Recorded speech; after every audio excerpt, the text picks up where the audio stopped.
네, 정부가 오늘 경제관계 장관회의를 열고 서비스 경제 발전 전략을 발표했습니다. 이 서비스 산업 육성을 통해 위기를 극복하고 새로운 성장 동력을 만들겠다는 건데요. 오늘 투데이 포커스에서는 정부의 서비스 경제 발전 전략에 어떤 내용이 담겼는지, 또 우리 생활에는 어떤 영향을 주게 될지 보도국 김성훈 기자와 함께 알아보겠습니다. 안녕하세요. 네, 안녕하세요. 네, 오늘 정부가 이 서비스 경제 발전 전략을 발표했는데요. 이 전략에 대해서 좀 간략하게 설명해 주시죠. 네, 정부의 서비스 경제 발전 전략은 크게 세 가지 추진 전략으로 나누어 볼 수 있습니다. 서비스업, 제조업, 융합 발전, 그리고 서비스 경제 인프라 혁신, 마지막으로 7대 유망 서비스업 육성이 그것인데요. 이번 발전 전략을 통해 정부는 2020년까지 우리나라의 연간 경제 성장률을 0.1에서 0.2%포인트 높이겠다고 밝혔습니다. 또 2015년 현재 70%에 불과한 서비스 산업 고용 비중을 2020년 73%로 올리고 유망 서비스 분야 일자리 25만 개를 추가로 창출하겠다는 계획입니다. 네, 그렇다면 좀 주목할 만한 전략은 어떤 것들이 있을까요? 우리 생활에 좀 밀접한 부분도 있습니까? 네, 우선 의료 분야를 볼 수 있겠는데요. 의료 분야에서는 현재 해열 진통제, 감기약, 소화제, 파스 등 4개 종류의 13개 품목에 한정된 편의점 의약품 종류가 내년부터는 더 많아지게 됩니다. 또 의료법을 개정해 섬이나 벽지 등 의료 사각지대를 중심으로 원격 의료 시범 사업을 확대하기로 했습니다. 구체적으로는 지난해 148개 기관 5,300명에서 올해 278개 기관 1,200명으로 규모를 2배 이상 늘려 사업을 진행할 예정입니다.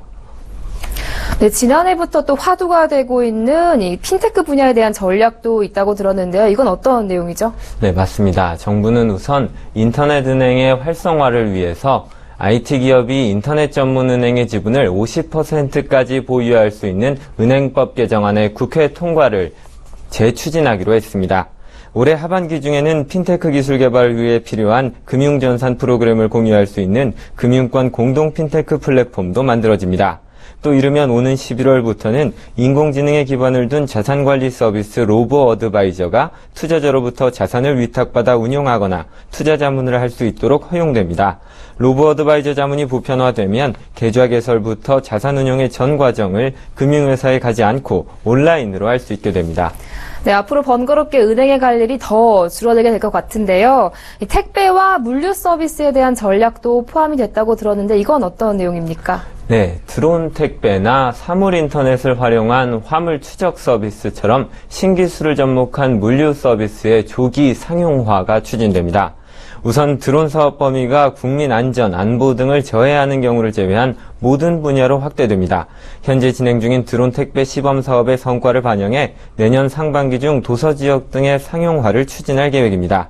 IoT를 활용한 화물의 실시간 이동 경로 추적 서비스, 해양 물류 효율성을 높이는 전자 항법 체계와 같은 새로운 기술과 서비스를 제공하는 물류 스타트업 육성을 위해서는 1,500억 원 규모의 창조경제 펀드를 활용해서 투자, 컨설팅 지원에 나섭니다.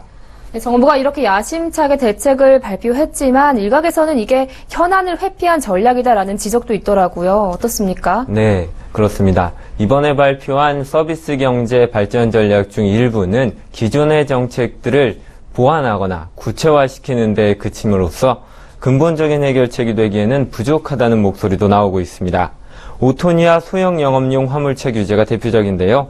최근 모바일 쇼핑 시장이 급성장하면서 소셜 커머스 업체를 중심으로 배송 목적의 소형 화물차 수요가 크게 늘었지만 소형 영업용 화물차는 허가제로 운영되는 탓에 추가 차량 확보가 어려운 상황입니다. 당초 소형 영업용 화물차 관리를 허가제에서 등록제로 전환하는 내용의 안이 서비스 경제 발전 전략에 담길 것으로 알려졌지만 이해관계자 간 이견으로 결국 최종안에는 포함되지 못했습니다. 약국이 외 편의점 등에서 팔 수 있는 상비약 품목을 내년 상반기 중 확대하겠다는 정책도 내놨지만 어떤 품목을 얼마나 확대할 것인지 구체적인 내용은 담지 못했습니다.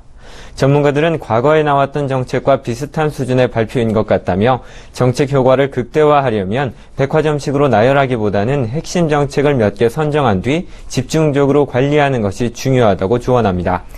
네, 정부가 오늘 서비스 경제 발전 전략을 발표했는데요. 그 내용과 또 향후 우리 서비스 산업에 미칠 영향에 대해서 보도국 김성훈 기자와 함께 알아봤습니다. 오늘 말씀 잘 들었습니다. 고맙습니다. 고맙습니다.